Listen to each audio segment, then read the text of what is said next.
Until very recently, the little town of Santo Stefano was one of a long list of ancient Italian hamlets at risk of extinction. Until Daniele Ilo Kihlgren, a Swedish millionaire with an Italian mother, arrived to save the day. And saving the day meant restoring the town to its one-time medieval luster. Euromaxx has the goods on an extraordinary renaissance. Santo Stefano di Sessanio is perched high in the Italian Apennines. During the Middle Ages and the Renaissance, this village was teeming with life. Its wool was world famous. But in the wake of industrialization, more and more residents moved away. 3,000 people once lived here, but over the years, the population shrank to 70. It became a ghost town.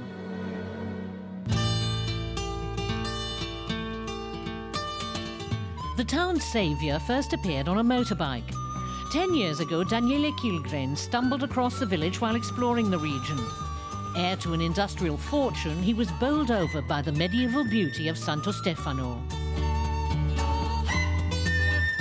I remember that I was very, very moved by the village, and I started like Stendhal, you know, walking around in the street, and I was so happy that at least some place in Italy still preserved, and you don't quite nearly see any traces of the 20th centuries. 5 years ago, Kihlgren bought a third of the village's houses and had them lovingly restored, using only local sand, wood and mortar. So far, the undertaking has cost him €4.5 million. Historians, archaeologists and long-time residents have provided valuable help in his mission to recreate the past. The idea is to use in a very philological way all this knowledge in a world that is more and more fake. So in the grey meaning of contemporary globalization, the idea of preserving this kind of patrimony, I think it has a reason and even an economical meaning. In September, the first rooms were rented out to visitors. Soon, tourists will be able to stay in the various lodgings scattered across the village that go by the name Albergo Diffuso. A night's stay in this former cowshed costs €140, and the quilt you'll sleep under is hand-woven, an authentic touch. Whenever this kind of place become a touristic attraction, they tend to be a kind of Disneyland. They tend to be very fake. So we try to keep this kind of authenticity that paradoxically has been preserved by abandonment, by migration, by the poverty. The project gives residents an opportunity to show off their handmade arts and crafts. And they're more than happy to stick to the one rule, that they use exclusively local materials. I use old chestnut wood.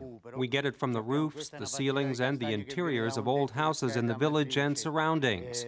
We use it for windows, exterior and interior stairs, and for the wooden corridors.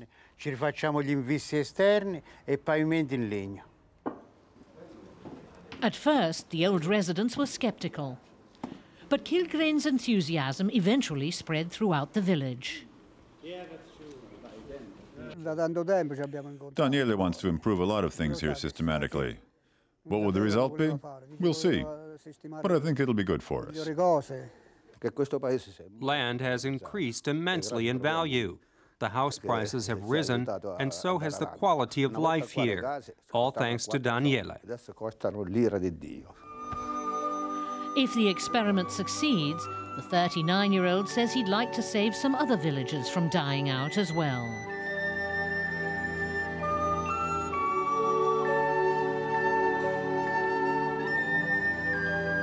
I think this village, like lots of other villages in the south of Italy, have just one chance to stick to the past, and in this way they can have a future. Slowly, Santo Stefano di Sessanio is awakening from its long sleep. A medieval village saved by a modern-day knight in shining armor. It's what I call big money put to good use. Well, other noteworthy news.